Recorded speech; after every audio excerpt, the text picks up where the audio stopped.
बारामती विधानसभा मतदारसंघातून जय पवार उभा राहणार असल्याचं एक सूचक वक्तव्य उपमुख्यमंत्री अजित पवारांनी केलेले. आपल्यासोबत बारामतीतले कार्यकर्ते आहेत, आपण त्यांच्या भावना जाणून घ्या.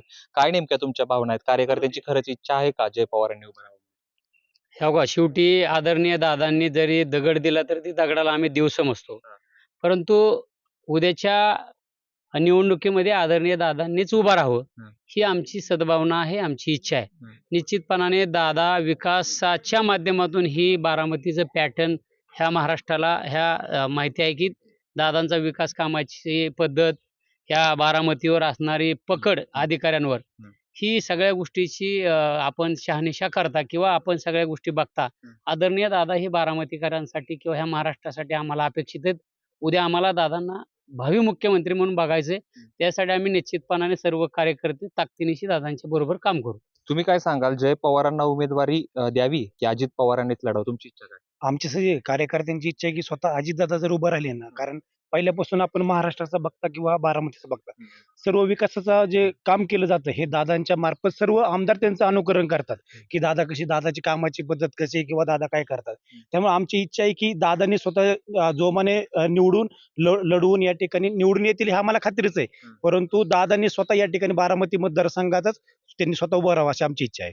दादा असं म्हणाले की 7 ते 8 निवडणुका लढलो आहे, त्याच्यामुळं जर नवीन नेतृत्वाला जर संधी, जर कार्यकर्त्यांची मागणी असेल तर द्यायला काय हरकत नाही. अजून त्याचा निर्णय होणं बाकी आहे, पण एक कार्यकर्ता इतक्या वर्ष झालं म्हणून तुम्हाला काय वाटतं? युवक वर्ग हा ठामपणे दादांच्या मागे उभा आहे. दादा जे सांगतील तेच फक्त युवक वर्ग करणार. दादांनी सांगितलं जय पवारांना त्यांचा प्रचार करा, त्यांना निवडून आणा, तुम्ही त्यासाठी काम करणार की दादांनीच पुन्हा एकदा उभं राहावं असं तुम्हाला वाटतं? आमच्या बारामती तालुक्यासाठी दादांचा शब्द आमच्यासाठी अंतिम असतो.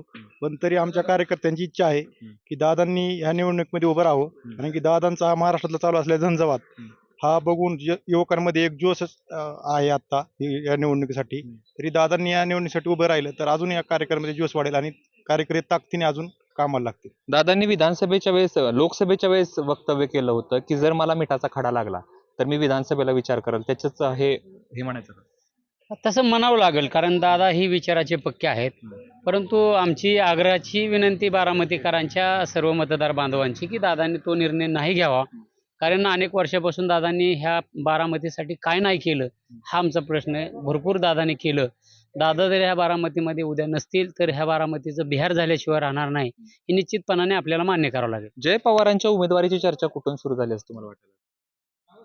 नाही, तसं सांगता येणार नाही, ऐकून घ्या. पण युवक वर्ग हा दादा जे सांगतील, दादांच्या मागे दादा जे बोलतील, पण युवक वर्गाचं एकच म्हणणं आहे, दादांनीच उभं राहावं विधानसभेत.